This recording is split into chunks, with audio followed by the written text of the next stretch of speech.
நீங்க எதெல்லாம் அவமானம்னு கருதுறீங்களோ, நீங்க எதெல்லாம் வச்சு எள்ளி நகையாடுனீங்களோ, எதெல்லாம் சாத்தியம் இல்லைன்னு நினைச்சீங்களோ அதை எல்லாத்தையும் சரித்திரமாக்குவது தான் நாம் தமிழர் கட்சியோட நோக்கம்.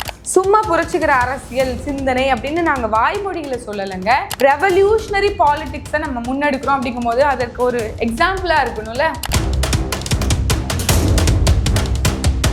நாம் தமிழர் கட்சி இருக்கிற வரைக்கும் நீங்க மக்களை முட்டாள்கள் என்று நினைக்காதீங்க. அதை அம்பலப்படுத்தி மக்களுக்கு மத்தியில கட்டாயம் வெளிச்சம் போட்டு காட்டிக்கிட்டே இருக்கும்.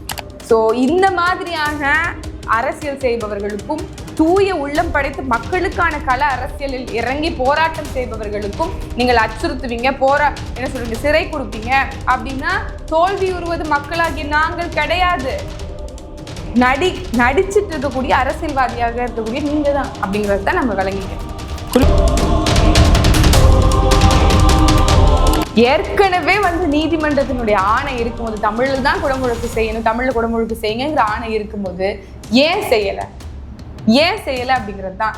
இப்ப நீதிமன்றம் ஆணை வந்தோடனே போய் அனகாபுத்தூர்ல வீடெல்லாம் இடிச்சிங்களே, அதை மட்டும் நீதிமன்றம் சொல்லிடுச்சு அப்படின்னு சொல்லி சக்கு சக்குன்னு செய்யறீங்களே, அதே மாதிரிதான் நீதிமன்ற ஆணை இருக்கு. ஏன் தமிழ்ல குடமுழுக்கு நடத்த மாட்டேங்கிறீங்க? திராவிடம் இன்னைக்கு எல்லாரையும் சமாதானமா வச்சிருக்குது, தமிழ் தேசியம் அந்த மாதிரி எல்லாத்தையும் தமிழ் தேசியம் வெற்றி பெற்றுச்சுன்னா சமாதானமா வைக்குமான்னு கேட்கிறாங்க. இதெல்லாம் ஒரு திசை திருப்பக்கூடிய ஒரு அரசியல், ஒரு மேம்போக்கான ஒரு புரிதல். நாம் தமிழர் கட்சி சொல்லக்கூடிய தமிழ் தேசிய அரசியல்ல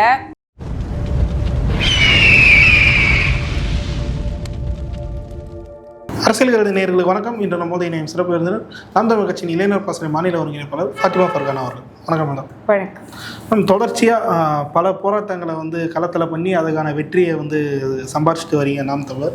அந்த வகையில் தமிழில் குடமுழுக்க வேண்டும் சொல்லிட்டு ஒரு பொதுக்கூட்டம்லாம் நடத்தினாங்க. அதற்கு முன் தமிழை முன்னிறுத்தாமல் தற்போது தமிழிலும் குடமுழுக்கு நடத்தப்படும் அப்படின்னு சொல்லிட்டு திமுக அமைச்சர்லாம் சொல்கிறாங்க. இப்போ திருச்செந்தூர்லேருந்து வெளிவந்த அறிவிப்பில் அப்படி எதுவும் இல்லை. 64 ஓதுவார்களை வைத்து வேணால் மந்திரம் ஓடப்படும் அப்படின்ற மாதிரி ஒரு விஷயம் வந்திருக்கு. இப்போது சீமான் அவர்கள் அதிரடியாக இன்னொரு அறிவிப்பு வெளியிட்டிருக்காரு. ஜூலை 7ஆம் தேதி திருச்செந்தூர் நமது கட்டுப்பாட்டில் இருக்க வேண்டும் அப்படின்ற ஒரு விஷயத்தை போட்டு வச்சிருக்காரு. பல அரசியல் கட்சிகள் மத்தியிலே இது ஒரு பரபரப்பை ஏற்படுத்தியிருக்கு. எப்படி மேம் பார்க்குறீங்க அந்த இது என்ன காத்திருக்கு? முதல்ல முருகன் யாரு? முருகன் உங்கள்கிட்ட நான் இன்னொன்று சொன்னாரா அப்படின்னு சொல்லி கேட்குறாங்க. உடனே சிலர் வருவாங்க, முருகன் உங்ககிட்ட முப்பாட்டன்னு சொன்னாரா அப்படின்னு கேட்பாங்க. அது கிடையாது. இங்கே கீழடியிலேயே 800 ஏக்கர் இருக்குது. நீங்கள் 4 ஏக்கராவை நீங்கள் ஆய்வு பண்ணி அதில் இவ்வளோ ஆய்வுகள் இருக்குது, அதையே மறைச்சி வச்சுருக்கீங்க. அது வேற விஷயம். இங்கே 100 விழுக்காடு பவர் இருக்குது, உங்களால் ஒன்றுமே பண்ண முடியல. அதனால் அந்த கதைக்கு நம்ம போக வேண்டாம். முருகன் என்பவர் நம்மளுடைய முப்பாட்டன், நம்மளுடைய மூதாதை, நம்மளுடைய முன்னத்தியர். அதை நம்ம அவரை தமிழ் கடவுள்னு பறைசாற்றுறோம்.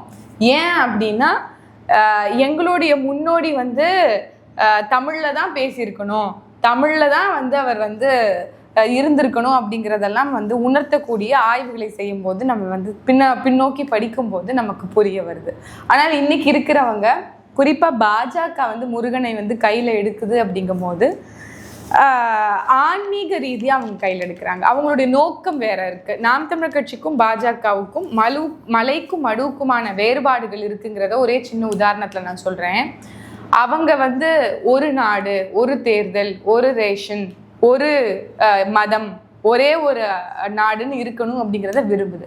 ஆனால் நாம் தமிழர் கட்சி அதனுடைய நோக்கமே இல்லை. நாம் தமிழர் கட்சி என்ன சொல்லுது அப்படின்னா, நீங்கள் கலசத்தில் தமிழ் சொல்லுங்கிறாங்க, தமிழில் ஓதுங்க அப்படிங்கிறாங்க. நீங்கள் சொல்லக்கூடிய அந்த அதுக்குள்ளார பேர் என்ன சொல்லுவாங்க, அந்த கோவிலுக்குள்ளார கருவறைக்குள்ள நீங்கள் தமிழ் ஓதுவார்களை கொண்டு போய் ஓத வைங்க அப்படின்னு சொல்லி நாம் தமிழர் கட்சி சொல்லுது. இதையே வழிமொழியுமா பாஜக? அதை ஏற்குமா பாஜக?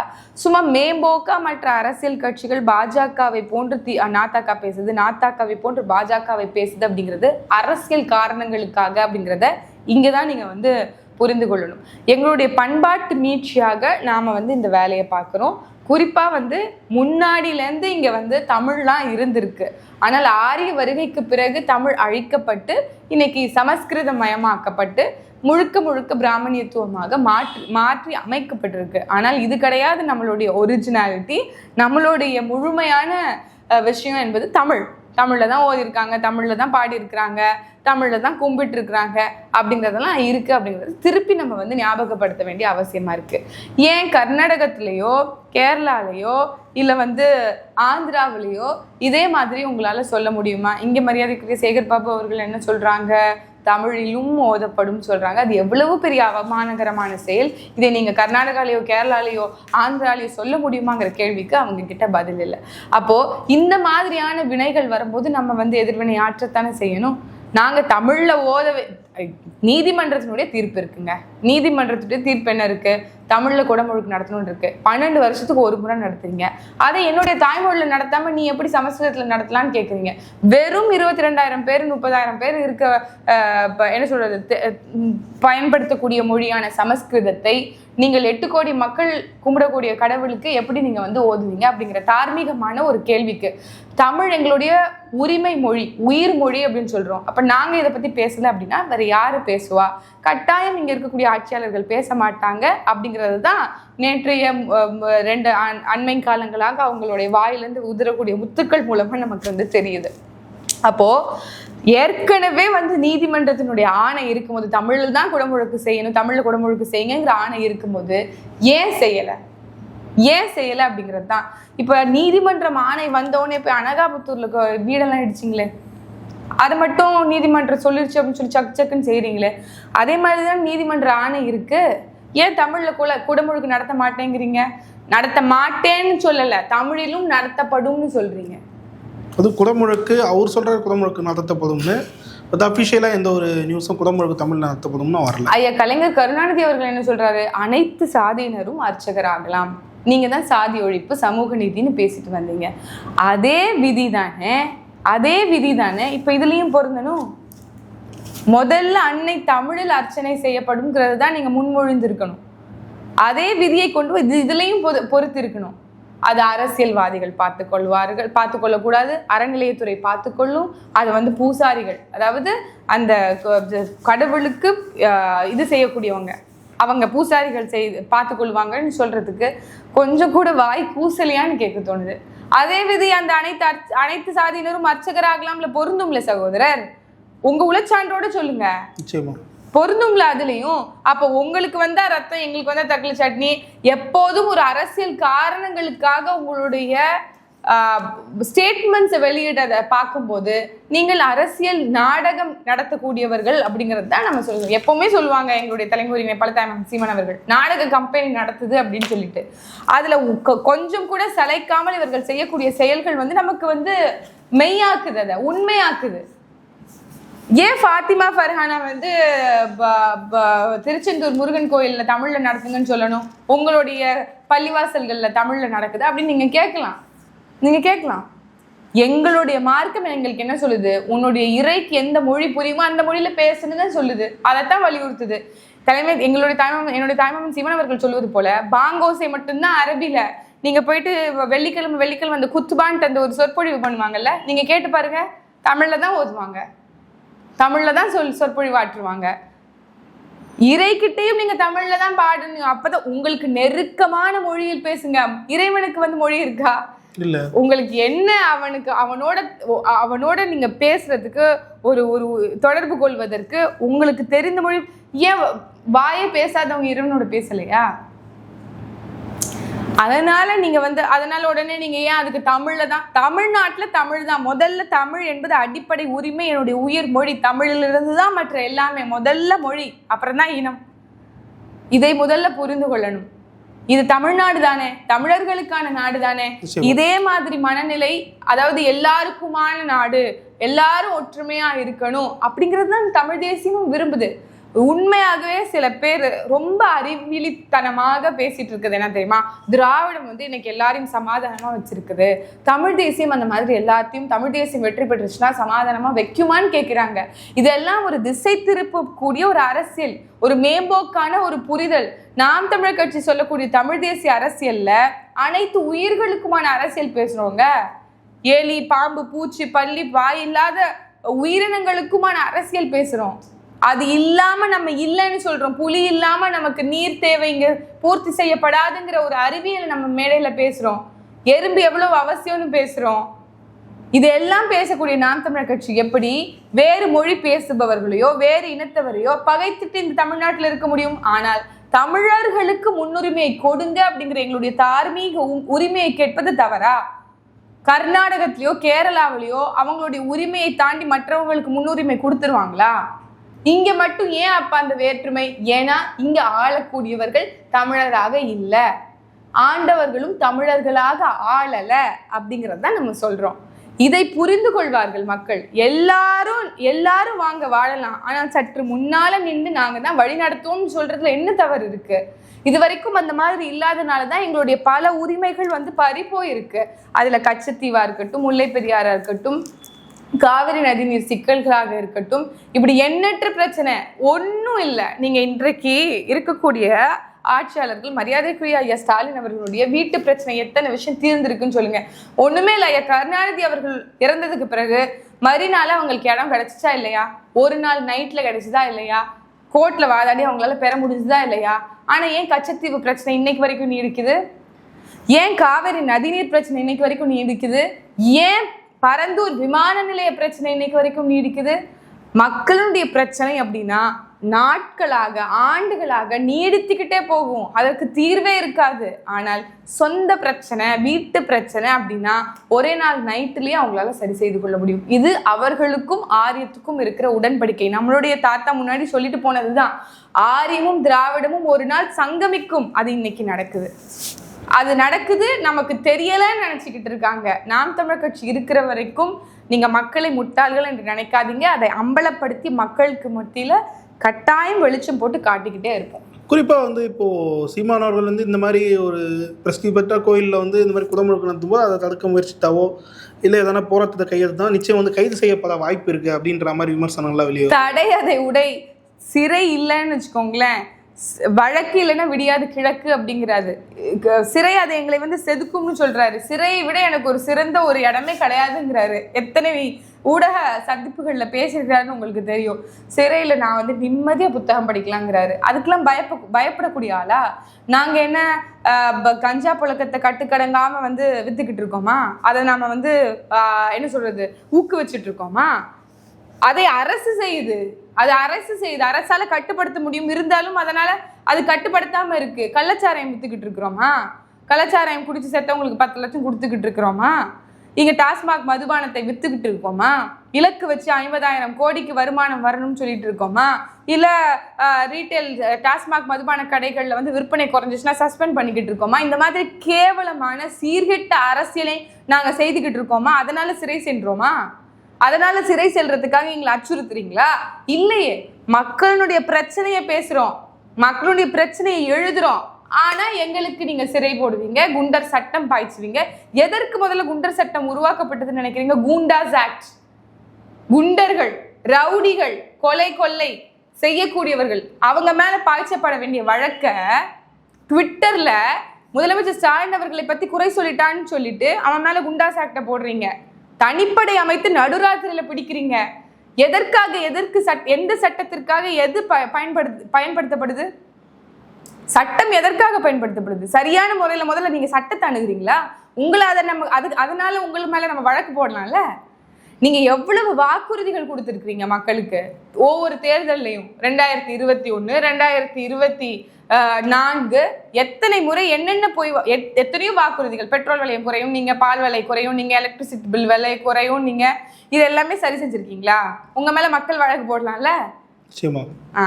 சோ இந்த மாதிரியான அரசியல் செய்பவர்களுக்கும், தூய உள்ளம் படைத்து மக்களுக்கான கள அரசியலில் இறங்கி போராட்டம் செய்பவர்களுக்கும் நீங்கள் அச்சுறுத்துவீங்க, என்ன சொல்றீங்க, சிறை கொடுப்பீங்க அப்படின்னா தோல்வி உருவது மக்களாகிய நாங்கள் கிடையாது. நடிச்சிட்டு இருக்கக்கூடிய அரசியல்வாதியாக இருக்கக்கூடிய நீங்க தான் அப்படிங்கிறது தான் நம்ம விளங்கிக்கணும். குறிப்பாக தொடர்ச்சியாக திமுகவுக்கு எதிரான பல்வேறு விஷயங்களை பொதுவெளியில் நாம் தமிழ் போட்டு உதச்சிட்டு வரீங்க. அந்த வகையில் இப்போது மயிலம் தொகுதியில் நடந்த பொதுக்கூட்டத்தில் திமுக அத்துமீறி அங்கே பேசிகிட்டு இருந்தவங்கள தாக்கக்கூடிய வீடியோக்கள்லாம் வெளியாச்சு. இந்த விடயத்தை எப்படி மேம் பார்க்குறீங்க? எப்போவுமே ஒரு அராஜகம். நீங்கள் ஒன்றும் டிபேட் ஷோஸை பார்த்துருக்கீங்களா? முதல்ல திமுக இருந்தது அப்படின்னா நாம் தமிழர் கட்சியை கூப்பிடவே மாட்டாங்க, ஏன்னா அங்கே ஒரு லாபி இருக்குது. ஆனால் எப்போது நாம் தமிழர் கட்சி பேசினாலும் அங்கே ஸ்டாப் பண்ணி அவங்கள வாதிட விடாமல் மறுத்து தடுத்து அவங்க ஒரு கருத்துக்களை வந்து திணித்து இல்லை அவங்க இப்போ பேசக்கூடிய வரலாறுல பாதியை மறைத்து, இது அவர்களுடைய வழக்கம், அவர்களுடைய பாணி.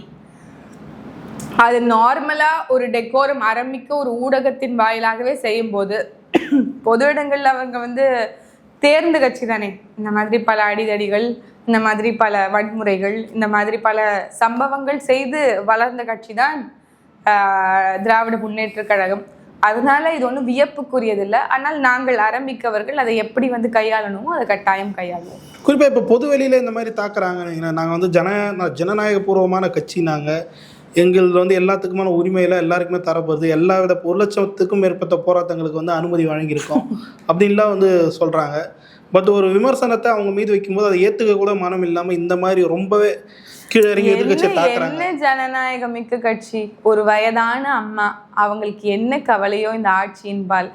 ஒன்றும் இல்லைங்க, எல்லாருக்கும் 1000 ரூபா கொடுப்பேன்னாங்க, எல்லாருக்கும் கொடுத்துருக்க மாட்டாங்க, அந்த அம்மாவுக்கும் வந்திருக்காது. அந்த அம்மாவுடைய வருத்தம், அந்த அம்மா எவ்வளவு ஏழ்மையில் இருந்ததோ நமக்கு தெரியாது. சுவரொட்டியை பார்த்து அந்த அம்மா வந்து பயங்கர கோவத்தில் ஒரு மூதாட்டி வந்து தன்னுடைய மண்ணாலையும் சரிப்படுத்தோ வீசிருச்சு. தனிப்படை அமைச்சு தேடினவங்க தானே. என்ன ஜனநாயகம்? தனிப்படை அதாவது குறிப்பாக அங்கே இருந்த எம்எல்ஏ சட்டமன்ற உறுப்பினர் ஒருத்தவர் அந்த அம்மா மேலே வழக்கு போடுது. அந்த சட்டமன்ற உறுப்பினர் ஞானசேகரன் மீது வழக்கு போட்டாரா? ஜனநாயக கட்சியா?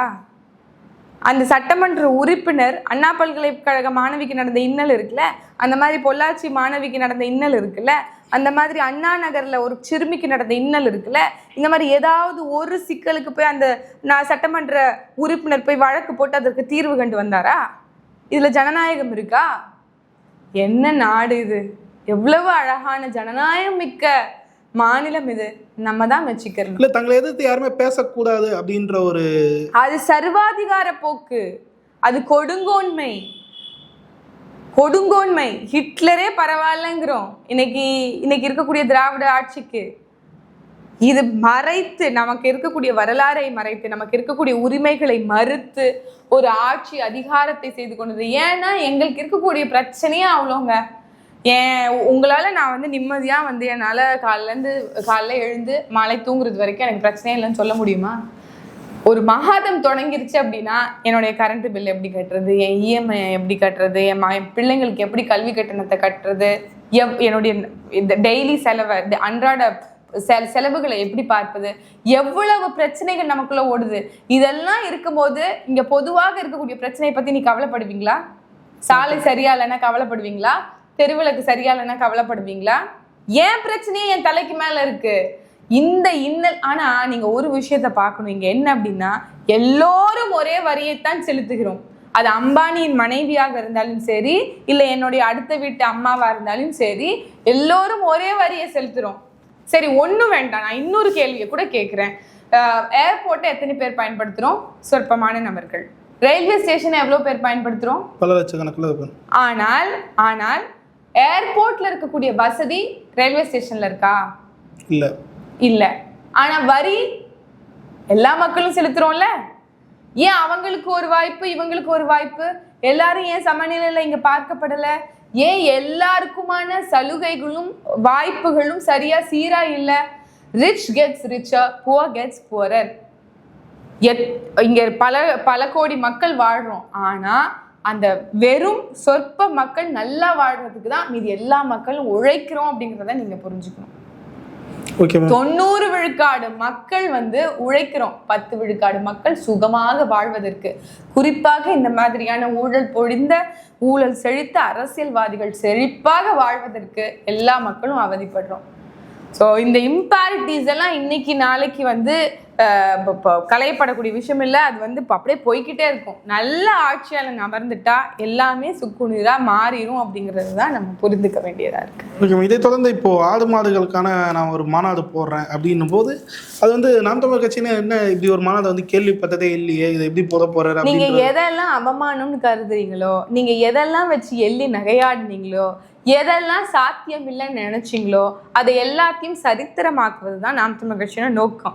சும்மா புரட்சிகர அரசியல் சிந்தனை அப்படின்னு நாங்கள் வாய்மொழிகளை சொல்லலைங்க. ஆடு மாடு மேய்த்தல் அரசு பணி அப்படிங்கிறது எங்களுடைய மேனிஃபெஸ்டோல இருக்கு. அதை ஒரு ஒத்திகை காட்டுறோம், வாங்க பார்த்துக்கிறங்க அப்படிங்கிறோம். நான் ஏற்கனவே உங்களுடைய சேனல்லே பல இடத்துல நான் சொல்லியிருக்கேன், ஆடு மாடு மேய்த்தல் என்பது அரசு பணி ஆக்குங்கும் போது எள்ளி நகையாடியவர்கள் நல்லா புரிந்துக்கணும். அதுல வெறும் படிக்காதவர்களுக்கு மட்டுமான வேலை கிடையாது, பல படிச்சவங்களுக்கும் அந்த வேலை இருக்கு. நீங்க எல்லாமே வந்து ஒரு ஏற்றுமதி பொருளாதாரம் இறக்குமதி பொருளாதாரத்தை நம்பி இருந்தீங்கன்னா எப்படிங்க நாடு முன்னேறும், நாடு வளரும்? தற்சார்புல இருக்கணும். நீங்க எல்லாத்தையும் பேக்கெட் பண்ணி வித்தா உங்களுக்கு வந்து பொருளாதாரம் செழிக்காது. இங்க இருக்கக்கூடிய பொருட்கள், பனையை நீங்க விற்பனை செய்யுங்க, பாலை விற்பனை செய்யுங்க, அது எல்லாமே இங்க இந்த மண்ணில் விளைஞ்சுதான் இருக்கணும். அதுதான் நாங்க சொல்றோம், இந்த மண்ணுக்கு ஏத்த வளர்ச்சி அதற்கேற்ற பொருளாதாரத்தை கொடுக்கணும் அப்படின்னு சொல்லுறோம். அதனால ஆடு மாடு மேய்த்தல் என்பதை அவமானம் நினைக்காதீங்க, அது நமக்கான வெகுமானம். அது வந்து ஒரு அரசு பணியாக்கப்படும், படித்தவர்களுக்கும் அதுல வேலை இருக்கு. அதனால ஈட்டப்படக்கூடிய பொருளாதாரம் மூலமா நம்மளால அதிகமான ஜிடிபிக்கு கான்ட்ரிபியூட் பண்ண முடியும், இதனால மாநிலம் வளர்ச்சி அடைய முடியும் அப்படிங்கிற உண்மையான எக்கனாமிக் ஃபேக்டர்ஸை மறைச்சு நம்மளை வந்து விமர்சனம் செய்துட்டு இருக்காங்க. அவர்களுக்கான ஒரு பாடமாகத்தான் வந்து நம்ம இதை முன்னெடுக்கிறோம். அதே தான் வந்து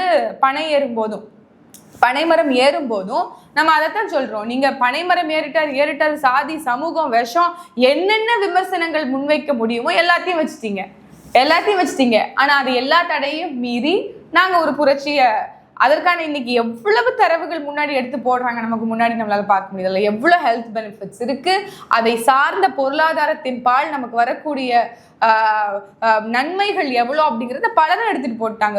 ஒரு மரத்துல இருந்து எல்லாமே நன்மை தரக்கூடிய ஒரு விஷயம் இருக்க முடியும்னா அது பனைமரம். ஒரு நிழல் அரசியை கட்டமைத்தது ஈழம். நம்மளுடைய தலைவர் மேதகு பிரபாகரன் அவர்கள் பனைமரத்தினுடைய வளத்தை வைத்து, நீங்க என்கிட்ட எதுவுமே இல்லைனாலும் பரவாயில்ல, பனையை வைத்து நான் வாழ்ந்துக்கிறேன் அப்படின்னு நம்மளுடைய தலைவர் சொன்னாரு. அப்படி பனை என்பதனுடைய சிறப்பை இன்னைக்கு எல்லாரும் பேச பொருளா மாத்திருக்காங்க, ஒரு விவாத பொருளா மாத்திருக்காங்க அப்படின்னா அதற்கு காரணம் நாம் தமிழர் கட்சியினுடைய தலைமை ஒருங்கிணைப்பாளர். அதனால நீங்க எதையெல்லாம் எள்ளி நகையாடுறீங்களோ அது எல்லாத்தையும் இன்னைக்கு செய்து காட்டி ஒரு புரட்சிகர அரசியலினுடைய விதையாக, ஒரு தொடக்க நகர்வாக வந்து இன்னைக்கு ஒரு மைல்ஸ்டோனாக மாத்திக்கிட்டு இருக்கிறாரு அப்படிங்கிறதா நீங்க இதுல எடுத்துக்கணும். இதுல இருந்து இறுதியாக ஒரே ஒரு கேள்வி மேம், இப்போ இந்த மாதிரி ஆடு மாடுகளுக்கான மாநாடு போடும்போது அது வந்து அரசியல் காலத்தில் எதிரொலிக்கக்கூடிய இல்லாத ஒன்று. ஏன்னா அது வந்து தேர்தல் வாக்குகளாக வந்து மாற போகிறது கிடையாது. எந்த ஒரு தலைவரும் இதெல்லாம் இதுக்கு செஞ்சுட்டு இது நம்ம வாக்குகளாக மாறப்போதா அப்படின்ற ஒரு விஷயத்தை வந்து இதெல்லாம் கடந்து போயிடுவாங்க. சீமான் அதை செய்ய வேண்டிய தேவையாக வருதுன்னு இல்லை, நம்ம புரட்சி அரசியல்னு சொல்கிறோம்ல. நீங்கள் நேற்றைக்கு நாங்கள் வந்து எங்களுடைய முன்னோடியாக பழனிபாபா அவர்களையும் எடுத்திருக்கிறோம். அவர் கூட சொல்லியிருக்கிறாரு, நீங்கள் என்ன எனக்கு தடையை போடுறது, நீங்கள் என்ன யார் பேசக்கூடாதுன்னு சொல்கிறது, நான் ஆடு மாடுக்கு பேசிக்கிறேன்னு சொல்லி அவர் பேசினார். ஆனால் அவர் அன்னைக்கு பேசினது ஒரு மிகப்பெரிய ஒரு தாக்கத்தை, ஒரு எதிர்வை, ஒரு ஒரு அதிர்வை வந்து ஏற்படுத்துச்சு. அது இன்னைக்கும் வந்து ஊடகங்கள்ல இருக்கு, நமக்கு வந்து சாலிடா இருக்கு. அந்த மாதிரி ஆடு மாடுக்கு வாய் இல்லாம இருக்கலாம், ஆனா அதனுடைய மனசாட்சியா பேசுறதுக்கு நான் இருக்கேன் அப்படின்னு சொல்லிதான் இன்னைக்கு வந்து வரக்கூடிய நாட்கள்ல வந்து பேசுவதற்கு தயாராகிட்டு இருக்காங்க எங்களுடைய தலைமை. பேசும்போது உங்களுக்கே புரிஞ்சிரும்னு வச்சுக்கோங்களேன், எதுக்காக இன்னும் இது நாள் வரைக்கும் நமக்கு அதோடைய உணர்வுகள் புரிஞ்சிருக்காது. அன்னைக்கு அவர் பேசும்போது நமக்கு தெரிஞ்சிடும் பாலினுடைய சந்தை மதிப்பு என்ன, ஆனா நீ என்னை நடத்துறது என்ன அப்படின்னு அவர் வரிசையா கேட்கக்கூடிய முன்வைக்கக்கூடிய கேள்விகளுக்கு அரசுகிட்டையும் பதில் இருக்காது, இங்க மக்கள்கிட்டையும் பதில் இருக்காதுங்கிறது தான் உண்மை. அப்படி ஒரு ரெவல்யூஷனரி பாலிடிக்ஸை நம்ம முன்னெடுக்கிறோம் அப்படிங்கும் போது அதற்கு ஒரு எக்ஸாம்பிளா இருக்கணும்ல, ஒரு எக்ஸாம்பிளரியா இருக்கணுங்கிறத தான் அவர் செட் பண்றாரு. பல்லவர்களுக்கு தெளிவாக நன்றி.